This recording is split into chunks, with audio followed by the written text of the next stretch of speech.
नमस्कार, times now Navbharat पर देश के सबसे पसंदीदा डिबेट शो राष्ट्रवाद में आपका स्वागत है। आपके साथ मैं हूं राकेश पांडे। राष्ट्रवाद यानी देश से बढ़कर कुछ नहीं। सीमा हैदर का नाम हिंदुस्तान से पाकिस्तान तक गूंज रहा है। सीमा प्यार का नाम लेकर पाकिस्तान से भारत आई। अब एक तरफ सीमा पर आईएसआई एजेंट होने का शक गहराने लगा है। सवाल उठ रहे हैं कि सीमा भारत में रह पाएगी या नहीं। कहीं उसका हाल भी इकरा जैसा तो नहीं होगा, कहीं उसे डिपोर्ट तो नहीं कर दिया जाएगा। उधर दूसरी तरफ सीमा हैदर पर पाकिस्तान में गदर मचा है। पाकिस्तान में सीमा हैदर की प्रेम कहानी जबरदस्त तरीके से चर्चा में है। अब पाकिस्तान से सीमा हैदर को लेकर धमकियां भी आने लगी हैं। सीमा हैदर को लेकर बलूच के डाकू धमकी दे रहे हैं और कह रहे हैं कि अगर सीमा को 2 दिन में पाकिस्तान नहीं भेजा तो वो सिंध में रहने वाले हिंदुओं और हिंदुओं मंदिर को टारगेट करेंगे। अब सोचिए, पहले से ही पाकिस्तान में हिंदुओं का क्या हाल है, माइनॉरिटीज का क्या हाल है। डाकू कह रहे हैं कि सीमा को नहीं भेजे तो हिंदू मंदिरों को टारगेट करेंगे। पाकिस्तान की मीडिया हो या फिर आम आवाम, सब में सीमा हैदर को लेकर चर्चा है। लोग बातचीत कर रहे हैं। सीमा के भारत आने पर पाकिस्तानियों की छाती पर सांप लौट रहे हैं। ज्यादातर कट्टर पाकिस्तानी प्यार पर नहीं बल्कि सीमा हैदर के धर्म बदलने को लेकर बौखलाए हैं। तो ये पाकिस्तान की आवाम की बात आपने सुनी। सीमा हैदर पाकिस्तान जाने से इसके उलट ठीक मना कर रही है। वो अपील कर रही है कि उसे यहीं पर रखा जाए। सीमा हैदर ने सनातन धर्म अपनाने की बात कही है, कबूल भी कर ली है। वो सिंदूर लगा रही है, मंगलसूत्र पहन रही है, सचिन के लिए शाकाहारी भी बन चुकी है। लेकिन बड़ा सवाल है कि सीमा हैदर क्या हिंदुस्तान में रह भी पाएगी या नहीं। कहीं उसे पाकिस्तान तो वापस नहीं जाना पड़ेगा। सवाल यह भी है कि क्या सीमा का हाल इकरा जैसा तो नहीं होगा। आज इस मुद्दे पर हम बातचीत करें। कैसे हिंदुओं को मारने की धमकी दी गई है, इस पर हम बातचीत करें। भारत पाकिस्तान सरहद आर पार ये डिबेट होगी। पाकिस्तान से भी खास मेहमान हमारे साथ जुड़ेंगे। लेकिन उससे पहले आज आपको इकरा और सीमा की कहानी समझना जरूरी है कि किस तरीके से इन दोनों में सिमिलरिटीज हैं। तो वो एक कंपैरिजन ग्राफिक्स हम आपको दिखाते हैं, फिर उसके बाद भारत पाकिस्तान में इस चर्चा की शुरुआत होगी। सवाल यह कि क्या इकरा का हाल सीमा की तरह होगा, यानी सीमा का हाल इकरा की तरह होगा। इकरा लूडो खेलने की लत थी, इसके ठीक उलट सीमा को उसी तरीके का एक पबजी गेम है, पबजी खेलने की लत थी। इकरा लूडो पर मुलायम से मिली थी, मुलायम सिंह नाम का शख्स था। तो पबजी पर मुलाकात होती है सीमा की सचिन से। इकरा की मुलाकात इसके आगे बातचीत हुई तो नेपाल में जाकर मिले। और आपको पता है कि 1 सप्ताह तक सीमा भी सचिन के साथ नेपाल में रही है, एक होटल में। इसके अलावा इकरा की जो मुलाकात मुलायम से नेपाल में हुई थी तो नेपाल में ही मंदिर में शादी की थी। अब देखिए, बड़ी दिलचस्प बात है कि सीमा और सचिन की शादी भी नेपाल में हुई थी, एक मंदिर में हुई थी। इसके आगे का डेवलपमेंट आप देखिए। इकरा के साथ आगे क्या हुआ। इकरा शादी के बाद बेंगलुरु आ गई, बेंगलुरु में रहने लगी थी। सीमा ग्रेटर नोएडा चली आई, हालांकि पाकिस्तान पहले गई थी शादी के बाद। उसके बाद अलग मुल्कों से होते हुए वो आ गई हिंदुस्तान में। इसके बाद ये मामला इकरा का सुर्खियों में आ जाता है। इकरा गहने बेचकर भारत आई थी, दोस्तों से पैसे उधार लिए थे। सीमा ने भी घर जमीन बेचकर पैसों का जुगाड़ किया, उसके बाद भारत आई। इसके अलावा इकरा का ये मामला जब सुर्खियों में आया, लोग जानने लगे कि एक लड़की इस तरीके से पाकिस्तान से आ गई है हिंदुस्तान में। तो वो जब मामला सुर्खियों में आया तो उसने अपील की कि वो हिंदुस्तान में रहना चाहती है, पाकिस्तान नहीं भेजा जाए। आपने सुना होगा कि सीमा भी लगातार कह रही है कि वो किसी भी कीमत पर हिंदुस्तान में ही रहना चाहती है, अब पाकिस्तान से उसका कोई मतलब नहीं। लेकिन सवाल ये उठता है कि फरवरी में इकरा को तो पाकिस्तान भेज दिया गया, डिपोर्ट कर दिया गया, पाकिस्तान के इमिग्रेशन अधिकारियों को सौंप दिया गया। तो क्या सीमा हैदर को भी पाकिस्तान भेज दिया जाएगा, डिपोर्ट कर दिया जाएगा? सवाल यह भी है कि क्या सीमा हैदर भारत में रह पाएगी, क्योंकि इसमें भी कई पेच है। सीमा गैर कानूनी तरीके से भारत आई। पाकिस्तान नागरिक को भारत की नागरिकता मिलना वैसे ही मुश्किल है, क्योंकि रिश्ते आपको पता है सामान्य नहीं है। बिना ठोस वजह के लंबे समय तक भारत में रहना मुश्किल है। इकरा भी सीमा की तरह भारत आई थी, लाख गुहार उसने भी की, बावजूद इसके उसको डिपोर्ट कर दिया गया। इकरा जैसा हाल हुआ तो सीमा का पाकिस्तान जाना तय है। लेकिन बड़ा सवाल, जिस तरीके से धमकी आई है कि हिंदुओं को रहने नहीं देंगे। राष्ट्रवाद में आगे आपको यह भी बताएंगे कि सीमा को लेकर पाकिस्तान में किसने फतवा निकाला है और उसमें कौन सी सजा की बात की गई है। लेकिन पहले आज के वो सवाल जिस पर हम आज की चर्चा आगे बढ़ाएंगे। सवाल यह कि सीमा केस में पाकिस्तान की डकैत की एंट्री हो गई है, आगे क्या होगा? क्या हिंदुओं का वहां पर रहना मुश्किल? सवाल यह भी कि सीमा हैदर का बदला पाकिस्तान में क्या हिंदुओं से लेंगे, वहां के डाकुओं ने जो धमकी दी है? सवाल यह भी कि सीमा को पाकिस्तान भेजो नहीं तो क्या वाकई अनर्थ हो जाएगा, जो बातें कही जा रही हैं, क्योंकि हिंदुस्तान में भी तरीके अलग अलग तरीके की बातें।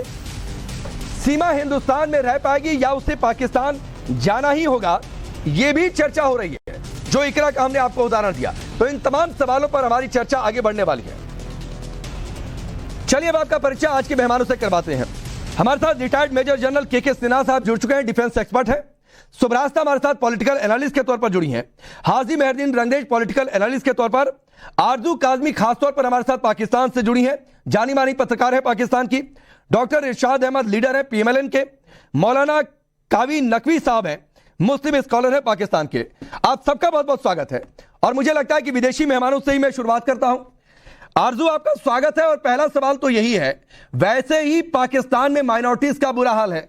अब सीमा हैदर देखिए हिंदुस्तान आ गई, वहां के डाकू भी कह रहे हैं भेज दो नहीं तो हिंदुओं को मार देंगे, हिंदू मंदिरों को जो भी एक दो बचे हैं वो भी खत्म कर देंगे। देखिए, ये सीमा हैदर का तो एक बहाना है जो इस किस्म की वीडियोस लोग रिलीज कर रहे हैं। यहाँ पर पहले कौन सा बड़ा कोई हम लोग हिंदू कम्युनिटी या किसी और रिलीजन की रिस्पेक्ट करते हैं या उनको बहुत स्पेस दी जाती है जीने की। पहले ही आप जानते हैं कि सिंध में मियां मिट्ठू और किस किस्म के लोग जो हैं वो एक्टिव हैं, जो हिंदुओं की बच्चियों को उठा के ले जाते हैं, जबरदस्ती रिलीजन बदलवाते हैं, उनकी शादियां करवा देते हैं। तो अगर एक पाकिस्तानी मुस्लिम ने जाकर रिलीजन चेंज कर लिया और शादी कर ली, अब चाहे वो एक अलग चीज है कि उसके ऊपर इन्वेस्टिगेशन होगी कि आखिर वो किस तरह से गई और कौन है, लेकिन उसके ऊपर इतना हंगामा क्यों? और मैं तो कहती हूँ कि इस तरह के और केसेस होने चाहिए ताकि यहाँ पे इन लोगों को समझ आए कि जब ये हिंदुओं की बच्चियों को उठा के ले जाते हैं और रिलीजन चेंज करवाते हैं, शादियां करवाते हैं, तो उनके माँ बाप को कैसा लगता है, उनकी फैमिली को कैसा के साथ अत्याचार हो रहा है। तो आप पत्रकार हैं, आप क्या रिपोर्ट चलाती हैं? हिंदुस्तान को क्यों नहीं बताती? वहां के हिंदुस्तान की जो वहां पे ब्रांड एम्बेसडर होते हैं उन्हें आप क्यों नहीं बताती? आप टीवी पे आकर तो बता रही हैं कि वहां पे हिंदुओं के साथ जो ऐसा हो रहा है। नहीं तो आप देखा, अगर आपने मेरे शो नहीं देखे, मुसलमानों की आवाज होगी तो पत्रकार का काम होता है मुद्दों को उठाने का। तो अरे वो भी पत्रकार है भाई, उनकी बात सुनिए। हाजी मेहरदीन रंगरेज वो भी पत्रकार है, उनकी बात सुनिए। आगे क्या जवाब दे रही है? मुद्दे उठाने जाकर उनके यूट्यूब हैंडल पर उनकी बातों को सुनिए। पहले मेहरदीन रंगरेज रुकिए। नहीं, ये बिल्कुल मैं स्वीकार नहीं करूंगा। मेहरदीन रंगरेज रुक जाइए, ओ भाई रुक जाइए। मेहरदीन रंगरेज सिर्फ आरजू की आवाज होने आ रहा है। देखें, अगर इनको नहीं मालूम कि मैंने कब कब आवाजें उठाई हैं, अगर इन्होंने नहीं देखा, ना मेरा सोशल मीडिया देखा है, ना मेरा चैनल देखा है, ना मेरे आर्टिकल्स पढ़े, तो ये मेरी गलती नहीं है। मैं बिल्कुल आवाज भी उठाती हूँ, हमेशा बात भी करती हूँ। अब अगर ये वो जाने बगैर शोर मचा रहे हैं तो इनका मेरे पास तो कोई इलाज नहीं है। आरजू, मैं आपकी कई बार तारीफ करता हूं, जो आप लाइंस लेती हैं, जिस तरीके से आप बातचीत करती हैं, और आपने आज भी ताड़ ठोक कर कहा कि हिंदुओं की वहां पर क्या हालत है। इसीलिए डॉक्टर इरशाद अहमद यही हाल बना के रखा हुआ है पाकिस्तान का। जो आरजू कह रही है पहले से माइनॉरिटीज का बुरा हाल, हिंदुओं को आए दिन, सिख बेटियों को आए दिन उठाते हैं, जबरन धन परिवर्तन मार दिया जाता है, जान से मार दिया जाता है। अब एक लड़की हिंदुस्तान चली आई तो डाकू भी कह रहे हैं छोड़ेंगे नहीं भाई जो भी बचे। बहुत शुक्रिया जी, मुझे बोलने दीजिएगा, थोड़ा सा टाइम दीजिए। ये जो आरजू हैं, आरजू हमेशा जहर उगलती हैं पाकिस्तान के लिए, पाकिस्तान के लोगों के लिए। ये जो सीमा है, ये धर्म का मामला नहीं है, गैरत का मामला है। ये बेगैरत औरत होती है जो घर से भागती है अपने बहन भाइयों को छोड़ के, माँ बाप को छोड़ करके। और दूसरी बात, ये पाकिस्तान की है ही नहीं। जैसे ये बोलती है, जैसे इसका लहजा है, जब मैं बार बार आपके चैनल्स पे एक ही बात कर रहा हूँ कि ये औरत हमारी नहीं है, क्योंकि पहले आपने इसको शो किया पाकिस्तान से, फिर ऐसा वो भी हमारा नहीं है। आप हर किसी को कह देते हैं कि हमारा नहीं है। अरे पाकिस्तान के उसके पास पासपोर्ट है। सुनो यार, अरे उसके घर तक गए लोग। आपने तब कहा था कि आपने कहा कि वो बताइए आप पुलिस की मैं आपको बार बार मेहरदीन रंगरेज रुक जाइए ना सर, आप इस स्टूडियो में हैं, मैं बार बार नहीं कहूंगा कि रुक जाइए, मैं बिल्कुल बार बार नहीं कहूंगा। सुना करिए किसी भी मेहमान को ध्यान से। पहले मुझे बात करना। हाँ, इरशाद जी अपनी बात पूरी करिए। इरशाद जी अपनी बात पूरी। बात कर रहा हूँ, मैं ये बात कर रहा हूँ, ये धर्म का मामला नहीं, इसको धर्म की तरफ खुदारा मत लेकर जाइए। एक पर्सनल मैटर है उस लड़की का जो भी भागी। अगर वो पाकिस्तान की है तो जाहिर सी बात है हिंदुस्तान रखेगा नहीं, उसको वापस करेंगे। हाँ, अगर वो शादी हो जाती है उससे सचल से तो उसको नेशनलिटी आप दे सकते हैं, आपका मुल्क है, आपकी मर्जी है। दूसरी बात ये है कि हाँ, ये जो आरजू बात कर रही है कि जबरदस्ती सिख बेटियों को, हिंदू बेटियों को मुसलमान दिखे, जैसे ये मुसलमान हुई, अपनी मर्जी से मुसलमान हुई है, क्या आपके लोगों ने उसको जबरदस्ती मुसलमान? इरशाद भाई सुनिए, एक मिनट। अपनी चीजों को स्वीकार करना, सच्चाई का आईना दिखाना एंटी नेशनलिस्ट नहीं हो जाता है, जो काम आरजू कर रही है। तो एंटी नेशनलिस्ट नहीं हो जाता है। आप जो आतंकी भेजते हैं, सुनिए सुनिए इरशाद भाई, मैं इतनी देर तक नहीं बोल रहा था, रुक जाइए, अरे रुक जाइए, मैं इतनी देर तक नहीं बोल रहा था। आप जिन आतंकियों को भेजते हैं उनको तो स्वीकार नहीं बोल रही हूँ, आप झूठ बोल रही हो आरजू, खुदारा सच बोला करें आप, मैं झूठ नहीं बोल लिखा रही करें। सर। मैं कसम उठा सकता हूँ कि आप झूठ बोल रही हो, क्योंकि जो लड़की किसी से दोस्ती अगर मुसलमान से, देखें हिंदू से इस लड़की ने दोस्ती की, ये हिंदू हो गई मुसलमान। इसी तरह जो पाकिस्तान में लड़कियां हैं, जो फ्रेंडशिप उनकी होती है हिंदू सिखों की लड़कियों की मुसलमानों से, अगर वो मुसलमानों के निकाह करती है, इसका मतलब ये नहीं है कि उनको जबरदस्ती जबरदस्ती गन पे रख के मुसलमान किया। छोड़ दीजिए, ये कोई सबूत दीजिए आरजू, इसको सबूत दीजिए, इसको सबूत दीजिए। इंटरनेशनल चैनल पे बैठ के झूठ बोल रही हैं आप झूठ बोल रही हैं आरजू। मैं बता रहा हूँ, बिल्कुल कोई सबूत दीजिए आरजू, आप सबूत दीजिए, आप सबूत दीजिए। देखें किसी को झूठ बोलते की जुबान नहीं पकड़ सकता, मैं आपकी जुबान नहीं पकड़ सकता, आप झूठ बोल रही हैं। लेकिन चलिए मैं आपका सच भी आपको सुनवाता हूं। एक मिनट इरशाद भाई रुक जाइए। अब के सिन्हा साहब जरा इन्हें आईना दिखाइए। ये आतंकी भेजते हैं, इनफिल्ट्रेशन कराते हैं, इनके स्पाई पकड़े जाते हैं, तब तो ये नहीं स्वीकार करते कि वो पाकिस्तानी है। लॉजिक समझ में आता है। लेकिन एक लड़की चीख कर कह रही है मैं प्यार के लिए आ गई हिंदुस्तान, मैं शादी कर रही हूं सचिन से, मैंने शादी कर ली है। कम से कम उसको तो स्वीकार कर ले, इतनी जिम्मेदारी दिखाएं कि वो पाकिस्तानी है, पाकिस्तान का पासपोर्ट है। कह रहे हैं वो पाकिस्तानी नहीं है। जरा इन्हें बताइए के सिन्हा साहब। जय हिंद राकेश साहब, सुने इरशाद साहब, सुने मियां साहब, सुने प्लीज। देखिए आप तो अपनी बॉडियों को जब कारगिल वॉर होती है तो ले जाने से मना कर देते हैं कि वो पाकिस्तानी सोल्जर नहीं है, एनआरआई के। और मैंने अपने हाथों से जब उनको कप में दे करके उनकी हमने की, वो जो मारे गए शहीदों को, जो हम शहीद कहते हैं क्योंकि बैटल फील्ड में होता, तो इनकी जो फितरत है वही है। देखिए जो राकेश जी आप पॉइंट करना चाहते हैं, इसके दो, जो आरजू कह रही हैं और जो चीजें मसला चल रहा है उसमें क्या है। पाकिस्तान के अंदर में आज कोई भी बेटी, क्या आपने सुना होगा जब ये चल रहा था अफगानिस्तान के साथ मसला इनका, तो वहां से इनके पास आया था कि 14 साल के ऊपर की बच्चियां जितनी बेवाएं हैं उनका लिस्ट भेजा जाए, और मौलवियों ने लिस्ट भेजा। क्योंकि कितने झूठे लोग हैं आप। जनरल सेना साहब झूठ बोले, मैंने एक दफा पहले भी कहा था ये मसला बोले कब्बा काटे, आपको कब्बा काटेगा, मैं नहीं काट सकता क्योंकि मैं दूर बैठा हूँ। आपको कब्बा काटेगा हिंदुस्तान में सरहद से ऊपर से आके हमारा, जिस तरह से बदल रहा है करके कब्बा काटेगा आपको झूठ बोलने पे। आप खुदा सच बोला ये कोई लव स्टोरी का मामला मैं नहीं मानता। आप लोग अपने सिपाही छोड़ के भागे थे, बहुत सारे आया, वो हिंदू थे, वो हिंदू सिपाही थे, जिनको छोड़ के आप आगे। आप ऐसे अपने देश के गुस्से कर रहे हो। हमने उठाया। इरशाद भाई रुक जाइए, इरशाद भाई रुक जाइए। के सिन्हा साहब, इरशाद भाई के सिन्हा साहब आपको सुन रहे थे। के सिन्हा साहब अपनी बात पूरी करिए, फिर शुभरास्ता, कावी और मेहरदीन जी आपके पास आता हूं। तो देखिए जो डिबेट होती है ना वो दिमाग से होती है, उसके लिए नहीं। आरजू जो कह रही, इसके अंदर में जो मसले हैं, जो आयाम है, उनको पढ़ने की चेष्टा कीजिए। अधिक 50% पाकिस्तान की मुस्लिम, क्योंकि चेंजेस वहीं से आएगी और ये चेंजेस अब शुरू हुई है।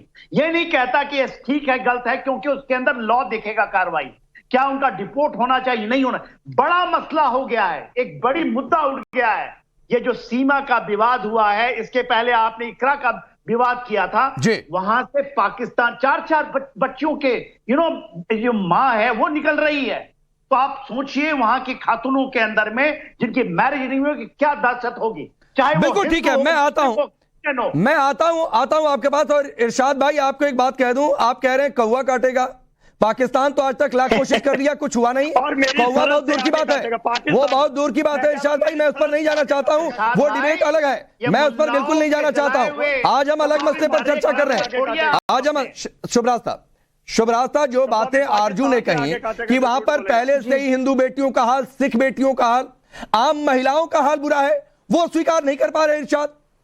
लेकिन सीमा हैदर पाकिस्तान की नहीं है ये कह रहे हैं, लेकिन डाकू धमकी दे रहे हैं, उस पर भी कुछ नहीं कह रहे हैं। बड़े अच्छे लोग रहते हैं। रुक जाइए इरशाद भाई, शुभरास्ता। बिल्कुल अच्छा कोई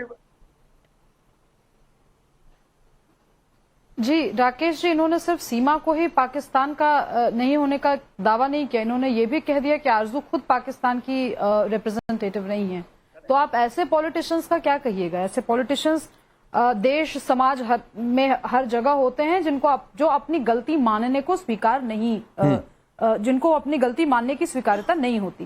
अब आप देखिए ना, सिंपल सा डेटा है ना राकेश जी, कि जब 1947 में पाकिस्तान नाम का मुल्क जब बना तो तब से लेकर अब तक वहां माइनॉरिटीज की क्या स्थिति है, कितने माइनॉरिटीज हमने वहां पर थे और आज कितने माइनॉरिटीज हैं। आप खुद का डेटा कंपेयर कीजिए ना इरशाद भाई। मैं तो आपसे आपके अपने ऑफिशियल जो गवर्नमेंट के पेपर्स हैं आप उन्हीं से पढ़ करके बता दीजिए कि क्या सिचुएशन है। तो कुछ भी कह देने से इंटरनेशनल मीडिया में कुछ हो नहीं जाता। बात जो है वो आपको मानना पड़ेगा कि आप लोगों ने माइनॉरिटीज की स्थिति इतनी दयनीय रखी है वहां पर कि आज भी हमारे देश में सिटीजनशिप अमेंडमेंट एक्ट के तहत हमें बिल में ये मेंशन करना पड़ रहा है कि आपके यहाँ के माइनॉरिटीज को हम सिटीजनशिप देना चाहते हैं, देना पड़ेगा हमें, क्योंकि वो इतनी संख्या में यहाँ आ रहे हैं। तो जो सिचुएशन है उससे आप मुंह नहीं मोड़ सकते। लेकिन बात जहां पर सीमा हैदर का है राकेश जी, ये एक अजीब सा भी केस है।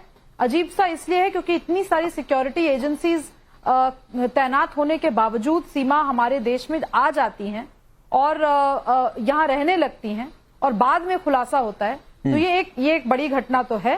और सीमा को लेकर के भी सोशल मीडिया पे कई तरह के सवाल उठ रहे हैं। वो कई तरीके के सवाल उठ रहे हैं। खुद पाकिस्तान में क्या चर्चा, कितनी कट्टरता है।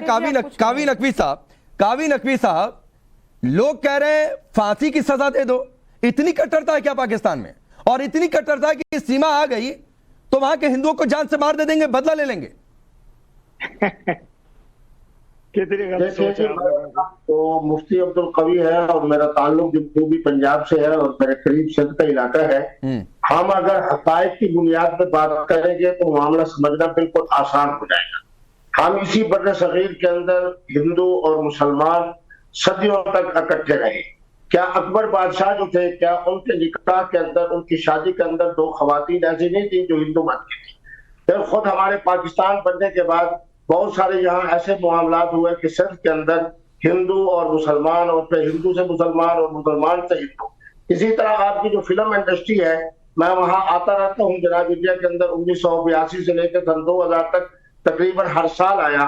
तो क्या आपकी हेमा मालिनी साहब ने क्या एक जनाब मोहम्मद अहमद पटेल से शादी की थी, निकाह नहीं किया था? करीब जमाने के अंदर हमारे जो साहब हैं उनके साथ मोहतरमा करीना कपूर साहब का निकाह नहीं हुआ। हम हकायक की बुनियाद पे बात करेंगे तो कोई झगड़ा है। अरे नकवी साहब, मैं हिंदू सुनिए मैं जरा क्लियर कर दूं, शायद आप मेरा सवाल नहीं समझ पाए। मैं हिंदू मुस्लिम नहीं कर रहा हूं भाई। मैंने बिल्कुल ये नहीं कहा कि हिंदू मुसलमान से, मुसलमान हिंदू से शादी नहीं कर सकता है। बहुत सारे उदाहरण है, आप 4-5 दे रहे हैं। मैं एक सांस में आपको 50 उदाहरण गिरा सकता हूं। मैं बिल्कुल नहीं जा रहा हूं और मैं यहां पर इतिहास की पाठशाला भी लेकर नहीं बैठा हूं। मेरा सवाल यह था कि अगर सीमा पाकिस्तान नहीं गई तो इतनी कट्टरता कि वहां के हिंदुओं को खत्म कर देंगे, और अगर चली गई तो फांसी दे देंगे, क्या जो लोग कह रहे हैं? ऐसा नहीं। देखिए जी, सूरत ये है कि मेरा कुरान बड़ा वाज़ेह अंदाज में कह रहा है कि वला ताज़िरु वाज़िरतुन विज़्र उख़रा। सीमा का अपना किरदार है। सीमा के किरदार की वजह से सिंध में रहने वाले और मेरे जनूबी पंजाब में रहने वाले जो हमारे हिंदू भाई हैं, इस्लाम की तालीमात के मुताबिक उन्हें वही प्रोटोकॉल मिलेगा, उनका वही एहतराम होगा जो एक मुसलमान का हो। अरे एहतराम होता कहाँ है बिल्कुल नकवी साहब? एहतराम होता कहाँ है? अभी आरजू ने आईना दिखाया आपके मुल्क की है। नहीं एहतराम होता है, कत्लेआम होता है हिंदुओं का। सुने मेरे अपना इसके अंदर सिंध के अंदर जो हमारे हिंदू भाई हैं, हमारे उनके साथ तिजारती मामलात भी हैं, दोस्ती के मामलात भी हैं, बिरादराना मामलात। अच्छा, आपको मैं एक आईना दिखाता हूं, 1 मिनट रुकिए। नकवी साहब सुनिए। आप जिस प्रोफाइल में है, सुनिए, आप जिस प्रोफाइल में है उसी प्रोफाइल में यहां पर हाजी मेहरदीन रंगरेज भी हैं। ये पॉलिटिकल कमेंटेटर भी हैं और मुस्लिम स्कॉलर भी हैं।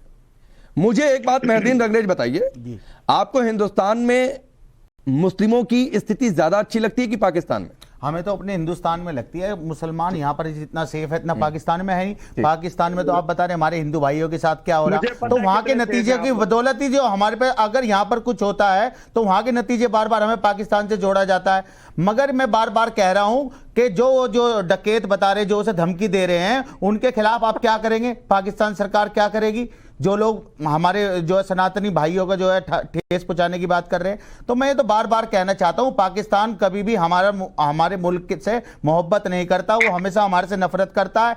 कसाब आया था तब इन्होंने मना कर दिया, कारगिल में जब जो लोग मारे गए थे पाकिस्तान के, तब इन्होंने मना कर दिया कि हमारे नहीं है। आज ये सीमा को मना कर रहे हैं। अरे भैया, आपसे एक लड़की संभल नहीं रही और आप बात करते हैं हिंदुस्तान पे अटैक करने की, हिंदुस्तान पे हुकूमत करने की। आपका ये ख्वाब रह जाएगा। पाकिस्तान कभी हिंदुस्तान का मुकाबला नहीं कर सकता। जितनी आपकी आबादी है उतनी तो हमारी एक यूपी की आबादी है, और हम कितने बड़े देश है ये आपको समझना चाहिए। इसलिए हम बार बार कह रहे हैं कि ये मामला लव का है। मगर मैं क्या कह रहा हूं राकेश भाई, प्यार करना गुनाह नहीं है, मगर उसके आने का जो तरीका है ये गलत है। ये गलत क्यों है? अच्छा ठीक है, चलिए इरशाद भाई कुछ कहना चाह रहे हैं, फिर आरजू मैं आपके पास आता हूं। इरशाद भाई, मैं ये कह रहा हूं कि आप बात कर रहे थे माइनॉरिटी का हिंदुस्तान में बहुत तहफ्फुज है। मैंने आपके चैनल पे पहले भी कहा था, मोदी सरकार के दो रूहें हैं, एक रूह हिंदुस्तान से बाहर, एक हिंदुस्तान के अंदर। हिंदुस्तान से बाहर जाते हैं तो मिनोरिटी से प्यार, हिंदुस्तान के अंदर भाई सुनिए, यहाँ पे पूरे प्यार से है सब। आप फिक्र मत करिए हमारी। अरे पाकिस्तान को कोई, पाकिस्तान हमारे कोई रहबर नहीं है, नाम पाकिस्तान को मानते हैं, हम हिंदुस्तान को मानते हैं। आप हमारे वो नहीं हो सकते कभी। आप तो हमें जिहादी बताते हैं, आप तो हमें कुछ हमारे नाम से पुकारते हैं। आप हमें लोगों को आगे हिंदुस्तान में सबसे सेफ पूरे भारत में। इरशाद भाई, इरशाद जी, हाजी मेहरदीन अंग्रेज मुस्लिम है, मुस्लिम है, माइनॉरिटी में है। उनकी बात आपके कानों में ज्यादा तेज जा रही होगी। मुझे बात सुनिए कि हिंदुस्तान में किस तरीके से महफूज है। करने दे, मुझे बात पूरी करने। नहीं, आपका अधिकार ही नहीं। पहली बात तो राकेश जी, इन्हें आप ज्यादा समय दे रहे हैं क्योंकि ये पाकिस्तानी लोग हैं, ये पाकिस्तानी हमेशा हिंदुस्तान में नीचे दिखाना चाहते हैं। नहीं, पैनल पर इतनी नफरत है। हमारे हकूक की बात क्यों करेंगे? हम अपनी बात, अरे रुक जाइए, अरे रुक जाइए, इरशाद भाई, आपने बात पूरी की, आपने बात पूरी की सर, आपने बात पूरी की। उसका सटीक जवाब भी आपको मैंने दिलवा दिया हाजी मेहरदीन अंग्रेज से, एक मुस्लिम सही, उसका मैंने जवाब दिलवाया। आरजू, ये ज्ञान की बातें इतनी होती हैं अपने मुल्क के अंदर, क्या वहां के हुक्मरान नहीं झांक कर देखते हैं कि डाकू आया धमकी दे दिया? वहां की सिख बेटियों की क्या हालत, वहां की हिंदू बेटियों की क्या हालत, यहां मुस्लिम कैसे रहते हैं, वो हाजी मेहरदीन अंग्रेज बता रहे हैं। लेकिन वहां पर हिंदू कैसे रहते हैं ये कोई देखने नहीं जाता। हमें सुननी पड़ती है, सुननी हमें पड़ती है यहाँ के मुसलमानों को। रुक जाइए आरजू, देखिए मेन प्रॉब्लम यही है जो मैं बार बार शोज में कहती हूँ कि अगर एक बार भी गवर्नमेंट एक्शन ले इन लोगों के ऊपर, इन लोगों को पकड़ा जाए, इन लोगों को सजा दी जाए, चाहे वो ये जो डकैत थे जो ये वीडियो जिन्होंने बनाकर रिलीज की है, या फिर मियां मिट्ठू जो सिंध में बच्चियों को उठा के ले जाता है, एक बार उसको जेल में तो डालें। लेकिन ये लोग तो पॉलिटिशियंस तो साथ जा जाके उसके पिक्चर्स बनवाते हैं अपनी, लगता है कि फोटो सेशन होता है उसके साथ, जब इन्हें कोई फर्क ही नहीं पड़ता कि इस साल में 1000 रिपोर्ट्स जो आई हैं, मैं अपनी तरफ से नहीं करी, जो रिपोर्ट्स हैं उसमें कि एक साल में 1000 बच्चियों को ले जाकर उनका रिलीजन चेंज करवाया जाता है। यहाँ पे मेहमान कह रहे हैं कि जी अपनी मर्जी से जाती हैं। अब ये 12 साल की 14 साल की बच्चियों की कोई मर्जी या कोई दिमाग होता है कि वो बिल्कुल वैलिड बात है, बिल्कुल वैलिड बात है। और कावी नकवी साहब और इरशाद अहमद जी, एक बयान हमने खासतौर पर निकाला है। एक ब्रेक का वक्त है और ब्रेक के बाद किस तरीके से वहां के मौलाना फतवा जारी कर रहे हैं वो मैं आपको सुनवाऊंगा, और स्थिति क्या है फिर उसके बाद आप समझिएगा और इस पर जवाब दीजिएगा। जल्द वापस लौटते हैं।